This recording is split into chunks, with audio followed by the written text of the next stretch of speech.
To Spring by William Blake. O thou with dewy locks, who lookest down through the clear windows of the morning, turn thine angel eyes upon our western isle, which in full choir hails thy approach, O Spring. The hills tell each other, and the listening valleys hear. All our longing eyes are turned up to thy bright pavilions. Issue forth, and let thy holy feet visit our clime. Come o'er the eastern hills, and let our winds kiss thy perfumed garments. Let us taste thy morn and evening breath. Scatter thy pearls upon our lovesick land that mourns for thee. O deck her forth with thy fair fingers, pour thy soft kisses on her bosom, and put thy golden crown upon her languished head, whose modest tresses were bound up for thee.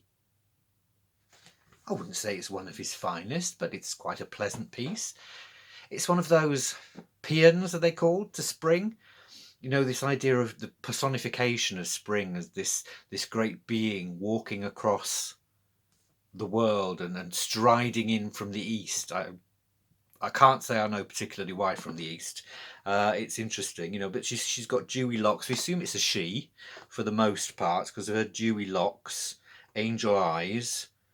I don't know that bright pavilions particularly says anything female, but you get that idea. It's like the painting, primavera, things like that. Spring personified as woman.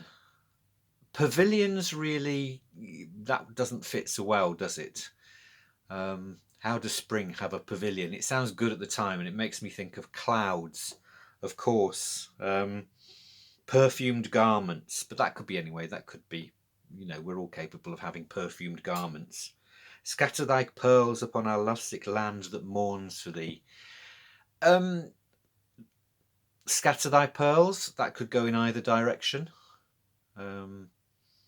Pearls have various meanings. If the female scattering her pearls is a different interpretation to a male.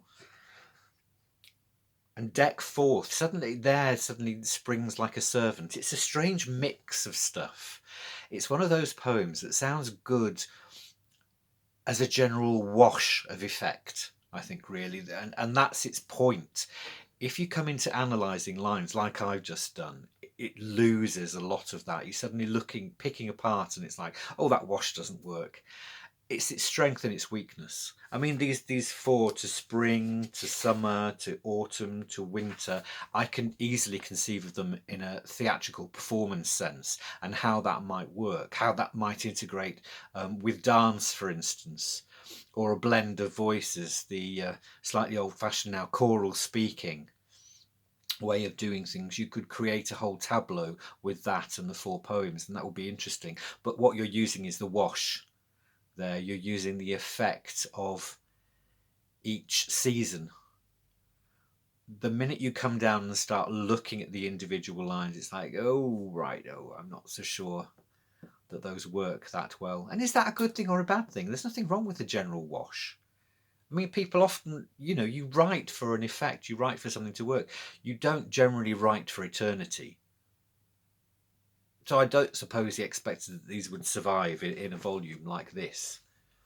So it'd be interesting to know. You can speculate. I'm going to say it would be interesting to know. No, one can speculate about why he wrote them and why he did what he did. Are they an exercise? And then in terms of reading them, I think I'd get more pleasure out of hearing them than reading them.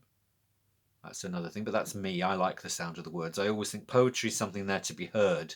It's not, for me, really something to be read intellectually. So like this, I like that whole large canvas of this character coming from the east, and the land, you know, is desperate for it to arrive.